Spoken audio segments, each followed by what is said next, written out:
हरीश की एक पत्नी थी जो बहुत बोलती थी और वो उसके ज्यादा बोलने से बहुत परेशान था। हरीश को पता चला कि जंगल में एक महात्मा आए हुए हैं।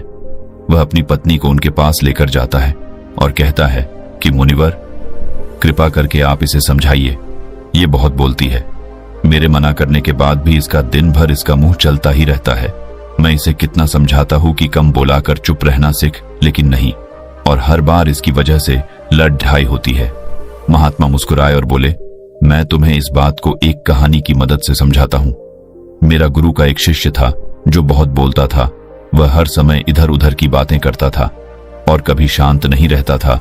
जब वह दान लेने के लिए जाता तो हर घर से एक नई कहानी लेके आता और आश्रम के दूसरे शिष्यों को सुनाता, और एक शिष्य की दूसरे से बुराई करता, चुगली करता और दूसरों के सामने अच्छा बनने का प्रयास करता और खुद के मुंह से ही खुद की तारीफ करता रहता और हमेशा खुद को गुरु के सामने सबसे बुद्धिमान और उत्तम साबित करने का प्रयास करता। वह खुद को सभी शिष्यों से अलग और श्रेष्ठ मानता था। उसका कहना था कि मैं एक अमीर घर का बालक अगर मैं चाहता तो एक आरामदायक और सुविधाओं से भरा जीवन जी सकता, लेकिन मैं वह सब छोड़ कर यहाँ आ गया क्योंकि मुझे खोज करना, खुद को जानना है, जीवन को जानना है। एक दिन गुरु ने आश्रम के सभी शिष्यों को बुलाकर कहा, आप सभी को अगले 1 महीने के लिए कोई न कोई संकल्प लेना होगा। इससे आपकी संकल्प शक्ति मजबूत होगी और आप में आत्मशक्ति का संचार होगा। आप सभी अपने सामर्थ्य के अनुसार कोई भी संकल्प ले सकते हैं, और यदि 1 महीने से पूर्व आप में से जिसका भी संकल्प टूट जाएगा तो वह अपनी पुरानी दिनचर्या में वापस आ सकता है। सभी शिष्यों ने अपनी शक्ति के अनुसार संकल्प लिए और गुरु को अपने अपने संकल्प के बारे में बताकर वहां से चले गए। लेकिन वह शिष्य जो खुद को सबसे अलग दिखाना चाहता था, वह सीधे गुरु की कुटिया में पहुंच गया और बोला, मैं कोई छोटा मोटा संकल्प नहीं लेना चाहता, बल्कि खुद की ही जैसे एक और महान संकल्प लेना चाहता हूं। कृपया आप ही बताएं मुझे क्या संकल्प लेना चाहिए। उसकी यह बात सुनकर गुरु मुस्कुराए बोले, क्या तुम मेरे द्वारा दिए गए संकल्प को पूरा कर पाओगे? क्या तुम्हारे लिए उसे पूरा करना संभव होगा? शायद नहीं, वह तुम्हारे लिए संभव नहीं, तुम उसे पूरा नहीं कर पाओगे, इसीलिए तुम खुद ही कोई संकल्प ढूंढो। शिष्य ने कहा, नहीं गुरुदेव, आप जो भी संकल्प मुझे देंगे मैं जरूर उसे पूरा करूं। गुरु ने कहा, ठीक है, तो तुम अगले 1 महीने तक चुप रहो, मुंह से एक शब्द भी नहीं निकालोगे, यही है तुम्हारा संकल्प। शिष्य ने कहा, गुरुदेव, यह भी कोई संकल्प है? ये तो बहुत ही आसान है, आप कोई संकल्प दीजिए जो मेरी योग्यता के बराबर हो। गुरु ने कहा, पहले तो तुम इस संकल्प को तो पूरा करके दिखाओ। शिष्य ने गुरु की बात मान ली और वह उसी समय चुप हो गया और पलटकर कुटिया से बाहर चला गया। उसे चुप रहना बहुत आसान लग रहा था। उसने एक दिन तो जैसे तैसे चुप रहकर काट लिया, लेकिन दूसरे दिन से उसके मन में ना बोलने का बोझ बढ़ने लगा और तीसरे दिन उसे भारीपन महसूस होने लगा और चौथे दिन उसके अंदर एक अजीब सी बेचैनी होने लगी, क्योंकि आसपास आश्रम के सभी शिष्य एक दूसरे से बातें कर रहे थे। वह भी अपना पक्ष उनके सामने रखना चाहता था, उनकी बोलती बंद कर देना चाहता था, लेकिन उसका संकल्प उसके आ रहा था, इसीलिए वह पूरे दिन सिर्फ और आंखें बनाता। इसी तरीके से कुछ दिन और बीते और वह शिष्य बीमार पड़ गया। उसका सिर फटा जा रहा, उसका खाने पीने तक का मन नहीं था, वह सिर्फ बोलना चाहता था। वह गुरु के पास गया और उनके सामने बैठकर लिखकर उन्हें बताया, गुरुदेव, मैं बोलना चाहता हूं, बिना बोले मुझे सांस नहीं आ रही है, मेरा दम घुटता जा रहा है, मैं अंदर ही अंदर पागल हुआ जा रहा हूं, मैं क्या करूं, संकल्प तो ड दूं क्या? ये पढ़कर गुरु मुस्कुराए और बोले, मैं संकल्प ढाने के लिए नहीं होते, लेकिन जो अपने संकल्प को पूरा कर लेता है वह अपनी आंतरिक शक्ति को बढ़ाता है, और जो अपनी आंतरिक शक्ति को बढ़ा लेता है वो समाज और जागृति की राह पर आगे बढ़ जाता है। संकल्प का लेना भी तुम्हारे हाथ में था और इसे तोड़ना भी तुम्हारे हाथ में है। तुम्हारे बहुत से भाई अपने संकल्प को तोड़कर अपनी पुरानी दिनचर्या पर वापस आ चुके हैं।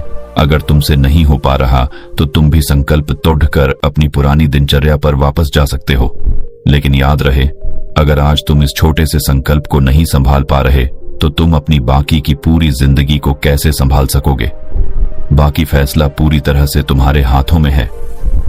गुरु की यह बात उस शिष्य के दिल में चोट कर गए। वो बिना कुछ बोले वहां से वापस चला गया और खुद को अपनी कुटिया में बंद कर वह केवल अपने जरूरी कामों के लिए ही कुटिया से बाहर निकलता, बाकी सारे समय कुटिया के अंदर ही बैठा रहा।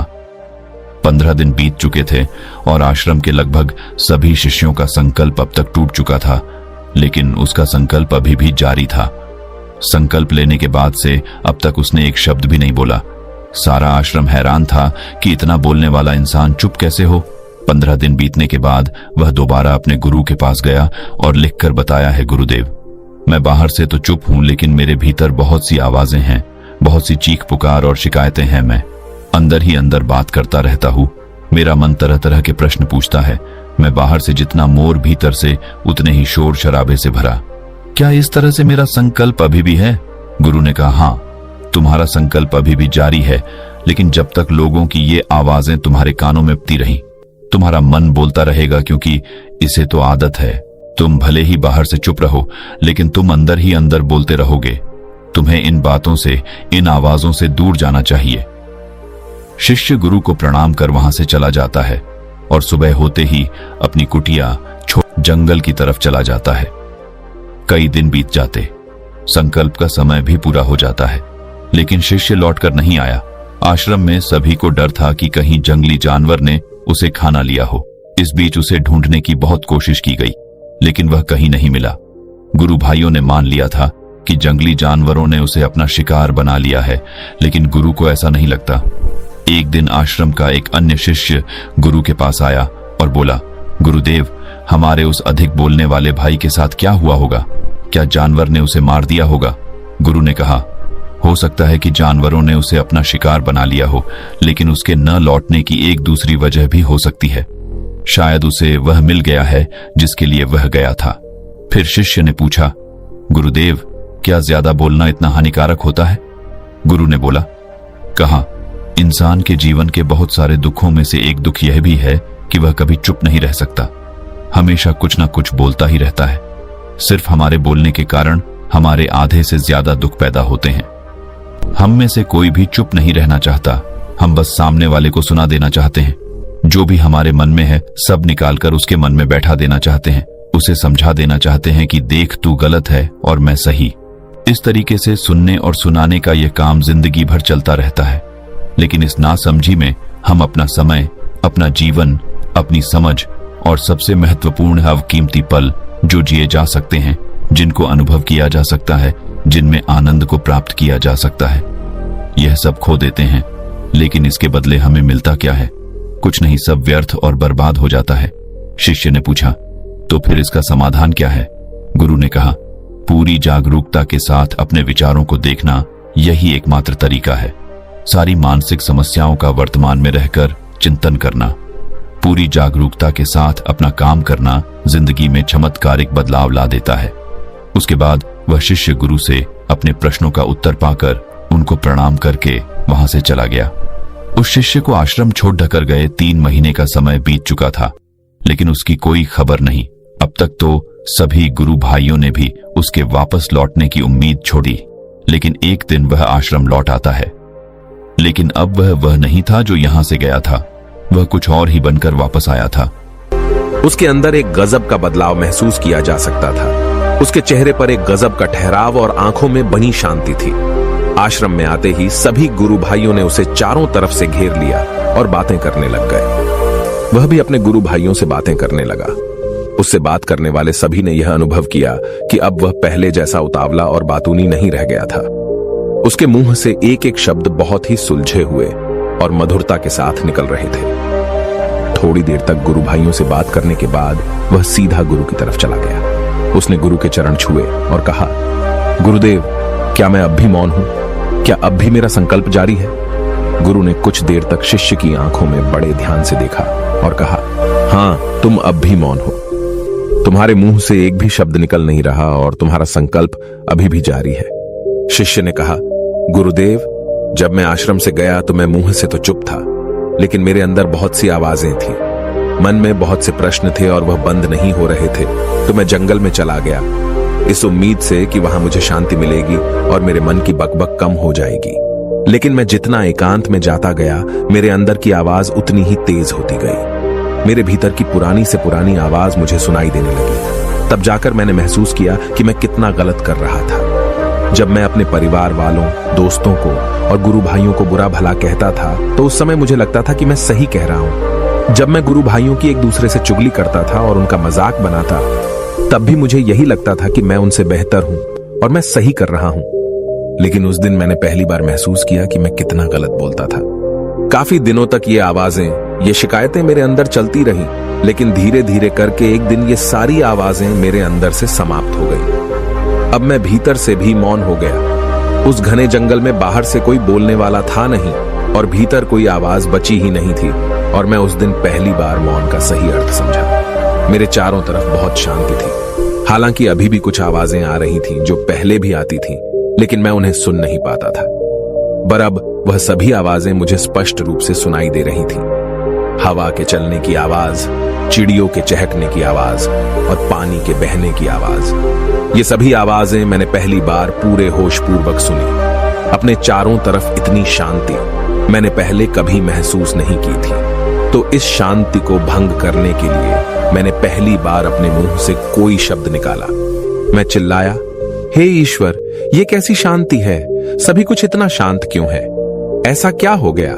लेकिन मेरे चिल्लाने के बाद भी शांति भंग नहीं हुई। सब कुछ पहले जितना ही शांत था, बाहर भी और भीतर भी। हे गुरुदेव, मैंने अपने गुरु भाइयों से बात की, मैंने आपसे बात की। मैं बोल रहा हूं, मैं चल रहा हूं, मैं सब कुछ देख रहा हूं, लेकिन मैं अपने भीतर एकदम एकांत में हूं, मौन में हूं। भीड़ में होता हूं तब भी भीतर से अकेला एकांत में होता हूं। जब मैं खुद में भी शोर करना चाहता हूं तब भी एकांत में ही होता हूं। अब सब दिखाई पड़ने लगा है, सब सुनाई पड़ने लगा है। गुरु ने कहा, जब तक हम बाहर की तरफ बोलते रहेंगे भीतर अशांति ही रहेगी, लेकिन जिस दिन हम भीतर की तरफ मुड़ जाएंगे तब हमारे मुंह से कुछ भी निकलेगा, हम शांत ही रहेंगे। दुनिया में जितनी भी बुराइयां हैं ज्यादातर हमारे बोलने से ही उत्पन्न होती है, क्योंकि हम चुप रहना नहीं चाहते। हम जितनी जरूरत है उससे कहीं ज्यादा बोलते हैं। हम सामने वाले को सुनना नहीं चाहते, बल्कि उसकी बोलती बंद कर देना चाहते हैं।